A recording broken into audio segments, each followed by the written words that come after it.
Come here, Bible class. Outstretched arm is Bible language. It's what theologians call anthropomorphism. When Jeremiah is talking about the outstretched arm of God is anthropomorphic, it's talking about human form being attributed to God because God is spirit. And God has made provisions to accommodate the limitations of our thoughts, our thinking, and our understanding that we can relate to so we can try to comprehend what he's saying. So Jerry tells us here that God with his outstretched arm made the heavens and the earth. But then he says something else as well. He says by his great power. When I was doing my due diligence, the word translated as great power there is the word from which we get omnipotence.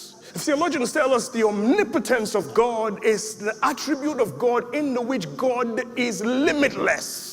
It talks about the fact that not just is God limitless, God is the one who causes all things to exist, yet there is no cause for his own existence outside of himself.